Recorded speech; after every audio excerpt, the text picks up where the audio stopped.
नमस्कार विद्यार्थी मित्रांनो, मी अशोक मगर आपलं सर्वांचं या ठिकाणी स्वागत करतो. जो कृषीचा आपण सिलेबस सुरू केलेला आहे त्यामध्ये आपण सर्वात महत्त्वाच्या गोष्टी या अगोदर फळबाग लागवड ज्या पद्धती आहे किंवा फळबाग लागवड पद्धतीच्या आज हा जो नवीन टॉपिक आहे तो आपल्याला घ्यायचा आहे.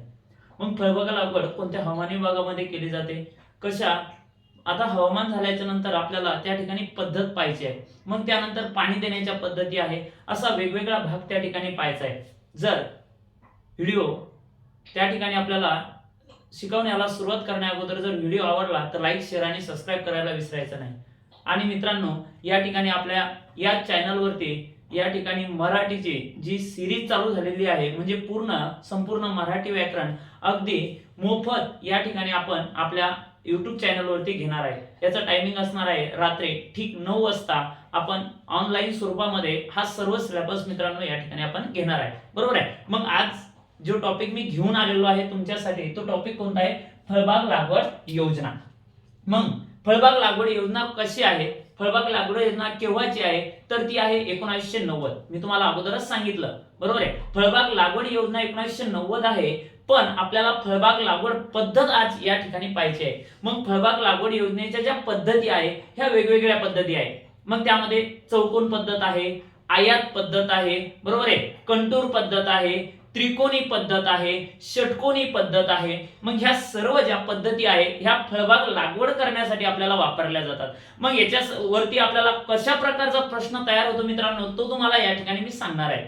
मग थोडक्यात जर विचार केला, आपल्या शेतामध्ये आपण फळबाग लागवड करायची म्हणजे आंब्याचं झाड असेल, त्यानंतर पेरूचं झाड असेल, डाळिंबाचं झाड असेल, तर द्राक्षाचं झाड असेल, हे जर का आपल्याला फळबाग मध्ये लावायचे असेल तर वेगवेगळ्या पद्धतीने त्या ठिकाणी केलं जातं. मग फळबाग लागवड पद्धत हा आपला जो आजचा टॉपिक आहे तो आपण टॉपिक घेणार आहे.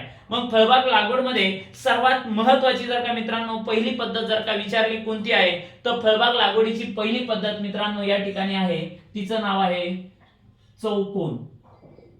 कोणती पद्धत आहे?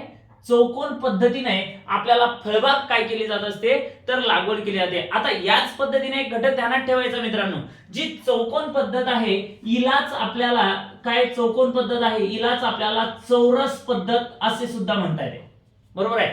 चौकोन आणि चौरस मध्ये काही जास्त अंतर नाही, काही फरक नाहीये. ज्यावेळेस तुम्ही गणित भूमितीमध्ये तो भाग पाहता, चौकोन काढा आणि चौरस काढा हा जो भाग आहे हा वेगळ्या पद्धतीने आहे, पण या शेतकरी वर्गामध्ये या ठिकाणी ही पद्धत थोडक्यामध्ये सारख्या स्वरूपामध्ये आहे. मग ज्या वेळेस आपण विचार करतो, ज्या वेळेस आपल्याला लागवड करायची असते त्यावेळेस चौकोन किंवा चौरस पद्धतीमध्ये सर्व झाडे, काय म्हटलं मी मित्रांनो, सर्व झाडे किंवा सर्व ओळी ह्या कशामध्ये असतात रे मित्रांनो, तर काटकोनामध्ये असतात.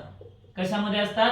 काटकोनामध्ये असतात. मग काटकोन म्हटलं तर काटकोन म्हणजे काय मित्रांनो या ठिकाणी सांगायचंय, काटकोन म्हणजेच आपल्याला 90 अंशाचा काय असतो मित्रांनो त्या ठिकाणी कोन असतो. म्हणजेच थोडक्यामध्ये जर विचार केला आपण या पद्धतीनं, काय म्हटलं मी, या पद्धतीनं हा आयात झालाय, बरोबर आहे. मग या पद्धतीने जर आपण घेतलं तर या ठिकाणी मग इथे एक झाड, या ठिकाणी एक झाड आणि या ठिकाणी एक झाड आणि या ठिकाणी एक झाड, बरोबर आहे. ही कोणती पद्धत झाली?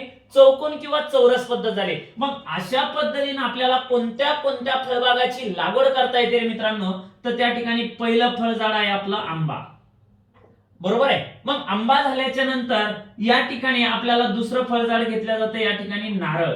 आता एक विचार केला जातो, ही जी पद्धत आहे मग असं कोणते झाड आहेत की ते चारही बाजूने सारख्या प्रमाणामध्ये काय होतात, त्यांची विस्तार होतो, बरोबर आहे. एक साइड नाही आहे, वन साइड नाही आहे, दोन साइड नाही आहे, पूर्ण बाजूने गोल आकार साइडने ज्याचा विस्तार होतो मित्रांनो, तर त्या ठिकाणी जे झाड आपल्याला लागवड केली जाते तर त्यासाठी कोणती पद्धत आहे? चौकोन किंवा चौरस. एखाद्या वेळेस नाही आठवली नेमकं काय कोणत्या झाडाची त्या ठिकाणी लागवड केली जाते, तर चारही बाजूना गोलाकार जे झाड असेल मित्रांनो तर त्याची जी लागवड आहे ती चौकोन पद्धतीने केली जाते, बरोबर आहे. मग त्यानंतर जर का घेतलं, त्यानंतर येणारं कोणतं फळझाड आहे तर त्याचं नाव आहे चिकू, बरोबर आहे.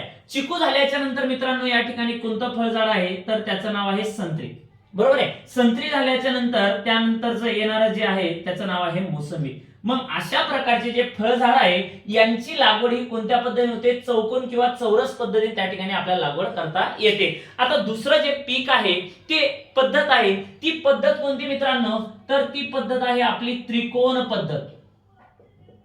बरोबर आहे, कोणती पद्धत आहे, त्रिकोण पद्धत. मग त्रिकोण पद्धत म्हणजे काय, बरोबर आहे. मग त्रिकोण पद्धत ज्या वेळेस आपल्याला तयार करायची, हा मी काढला उभी रेषा, बरोबर आहे, दंड काढला, त्यानंतर मी परत त्याला खालून एक पाया जोडला.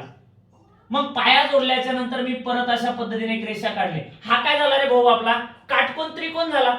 मग या ठिकाणी काटकोन त्रिकोण झाल्याच्या नंतर परत मी या ठिकाणी एक रेषा काढली, परत या पद्धतीने ही रेषा काय केली, जोडली. मग हे जी तयार झालेली आहे ही एक वरचा त्रिकोण आहे आणि एक खालचा त्रिकोण आहे मित्रांनो, बरोबर आहे. मग या ठिकाणी काय होते, अशा पद्धतीमध्ये तुम्हाला ज्यावेळेस विचारते त्रिकोण पद्धतीमध्ये, तर इथे एक झाड आहे, त्यानंतर इथे एक झाड आहे, इथे एक झाड आहे, इथे एक झाड आहे आणि मधामध्ये एक झाड आहे. मग अशी जी पद्धत आहे, चौरस जी पद्धत आहे, या चौरस पद्धतीपेक्षा दुप्पट झाडे कशामध्ये बसतात मित्रांनो, तर त्रिकोण पद्धतीमध्ये बसतात. या ठिकाणी हा सर्वात महत्वाचा काय प्रश्न आहे. चौकोन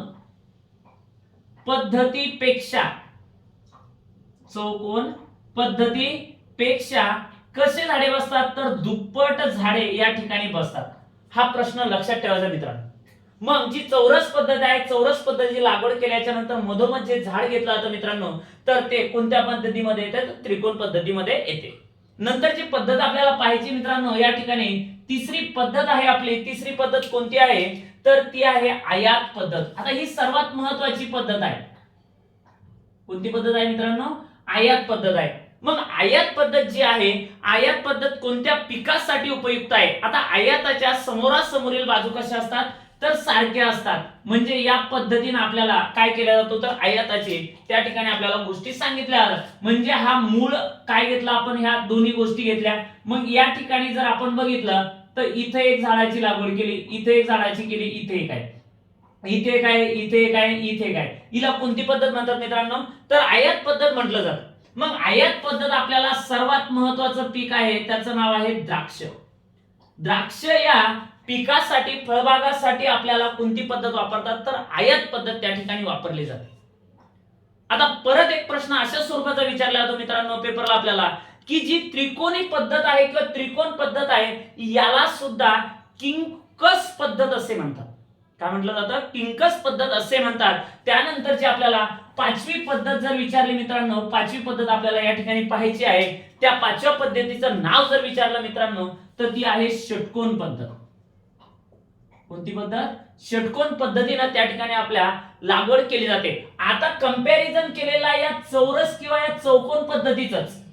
मग चौरस किंवा चौकोन पद्धतीपेक्षा मित्रांनो या ठिकाणी, बरोबर आहे, चौरस पद्धतीपेक्षा षटकोन पद्धतीमध्ये 15%, किती टक्के, 15% पेक्षा अधिक झाडे बसतात.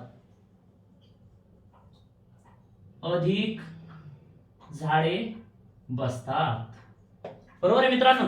म्हणजे जी आपली चौरस पद्धत आहे, या चौरस पद्धतीपेक्षा कशामध्ये 15% झाडे बसतात मित्रांनो जास्त, तर षटकोन पद्धतीमध्ये. आणि त्यानंतर एक महत्वाची पद्धत आहे की कोकण भागामध्ये जर काय गेलो तर त्या ठिकाणी सह्याद्री पर्वतामुळे डोंगर उतार दऱ्या त्या ठिकाणी आहे, बरोबर आहे, मावळ प्रांत जो म्हणतो आपण त्या भागामध्ये, तर तिथे एक शेवटची पद्धत या ठिकाणी मी तुम्हाला सांगतो मित्रांनो, ती कोणती आहे, तर ती आहे कंटूर पद्धत. कोणती पद्धत आहे मित्रांनो, कंटूर पद्धत आहे. आणि कंटूर पद्धत ही जी आहे ही डोंगर उतारावरती घेतली जाणारी काय आहे, पद्धत आहे. मग डोंगर उतारावरती सर्वात महत्वाचे जे फळझाड आहे किंवा हलक्या जमिनीमध्ये येणार आहे त्याचं नाव असणार आहे डाळिंब. मग डाळिंबाचं जेवढ्या पद्धती आपल्या हलक्या जमिनीमध्ये जर का लागवड केली मित्रांनो, तर त्याचं उत्पादन आपल्याला जास्त मिळतं. आता पुढे जर गेलो, आपल्याला ह्या सांगितल्या मी तुम्हाला, काय सांगितल्या, तर आपल्या फळबाग लागवडीच्या पद्धती आहे, यापेक्षाही अजून आहे, पण आपल्याला महत्वाचे याच्या अगोदर या ठिकाणी आपल्याला कोणता प्रश्न विचारला गेलेला आहे या ठिकाणी लक्षात ठेवायचं मित्रांनो, की चौकोन आणि चौरस बरोबर आहे. याच्यामध्ये आपल्याला याची तुलना आपल्याला त्रिकोणासोबत आणि कशासोबत केलेली आहे, षटकोनासोबत केलेली मित्रांनो. मग इथं चौकोन पद्धतीपेक्षा दुप्पट झाडे त्रिकोण पद्धतीमध्ये बसतात आणि याला किंकस असे सुद्धा म्हणतात, हा लक्षात ठेवा. बरोबर आहे. त्याच्यानंतर या चौरस पद्धतीची तुलना षटकोनासोबत केली आणि चौरस पद्धतीपेक्षा 15% झाडे कशामध्ये बसतात, षटकोन पद्धतीमध्ये बसतात. ह्या गोष्टी आपल्याला लक्षात ठेवायच्या आहे मित्रांनो. त्याच्यानंतरचा प्रश्न जर विचार केला आपण कोणता आहे, तर आपण ज्या वेळेस पाहतोय की केळी असेल, पपई असेल, त्यानंतर इतर फळबाग आहे. मग या फळबागामध्ये आपल्याला पाणी देण्यासाठी वेगवेगळ्या पद्धती आहेत. मग त्यामध्ये पारंपरिक पद्धत आहे किंवा आधुनिक पद्धत आहे. आता माझ्या मते आपण दोन पद्धती घेऊ. काय म्हटलं मी, पाणी देण्याच्या पद्धती.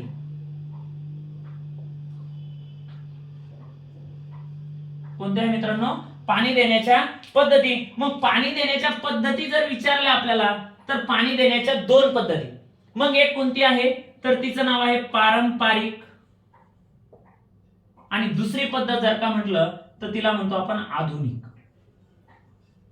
मग आधुनिक म्हणजे काय, तर त्यामध्ये यंत्राचा वापर केला जातो. पारंपरिक म्हणजे मूळ घटक जो आहे पूर्वीपासून चालत आलेला त्याचा वापर त्या ठिकाणी होतो. मग पारंपरिक जर का विचारलं, पारंपरिक मध्ये कोणत्या कोणत्या पद्धतीचा वापर होतो, तर त्यामध्ये आहे सारा पद्धत. कोणती पद्धत, सारा पद्धत. दुसरी पद्धत विचारली मित्रांनो, तर ती आहे आळे पद्धत. कोणती पद्धत, आळे पद्धत. त्यानंतर तिसरी पद्धत जर का विचारली तर मटका पद्धत.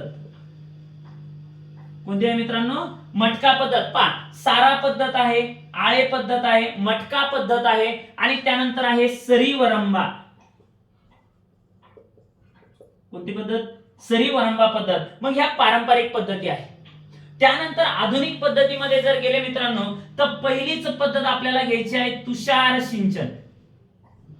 तुषार सिंचन. आता तुषार सिंचन कशाला म्हणायचं आपल्याला सर्वांना माहितच आहे की पावसासारखे पाणी त्या पिकावर पाडले जाते, त्या पद्धतीला कोणती पद्धत म्हणतात, तुषार सिंचन असे म्हणतात. मग ज्या वेळेस शेतामध्ये तुषार सिंचनाची आपल्याला फवारणी आहे, तुषार सिंचनाने पाणी दिलं जातं, त्यावेळेस आपल्याला जवळपास त्या जमिनीमध्ये 25 ते 60% पाण्याची काय होते मित्रांनो, बचत होते. किती टक्क्यापर्यंत, 25 ते 60% पाण्याची बचत होते. आणि त्यानंतरचा दुसरी पद्धत आहे मित्रांनो, दुसरी पद्धत कोणती आहे, तर तिचा महत्वाचं नाव आहे ठिबक सिंचन. कोणतं सिंचन, ठिबक सिंचन. इथं आपल्याला महत्वाचा प्रश्न तयार होतो. मग संकल्पनेवर आधारित सर्वात जास्त पाणी तुषार सिंचनला लागते का ठिबक सिंचनला, तर तुषार सिंचनला. सर्वात कमी पाणी कशाला लागते, तर ठिबक सिंचन लागते. मग इथं पाण्याची बचत जास्त होती, इथं पाण्याची कमी होते. पण ह्या ज्या पद्धती आहे यामध्ये पाण्याची बचत लगे कमी होते, इथं सर्वात जास्त पाणी लागतं. याच्यात डबल एक मोकाट पद्धत बी राहिली.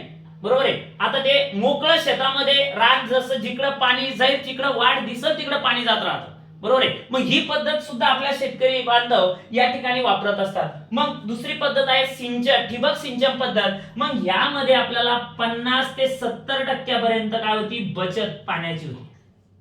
किती टक्क्यापर्यंत, 50 ते 70% पाण्याची बचत होते. आणि या ठिकाणी एक प्रश्न ध्यानात ठेवायचा मित्रांनो, स्टार करून ठेवायचा की कोणता आहे, तर 15 ते 30% उत्पादनात वाढ होते. किती टक्के, 15 ते 30% मित्रांनो या ठिकाणी उत्पादनामध्ये काय होते, वाढ होते. ह्या गोष्टी काय आहे, महत्वाच्या आहेत.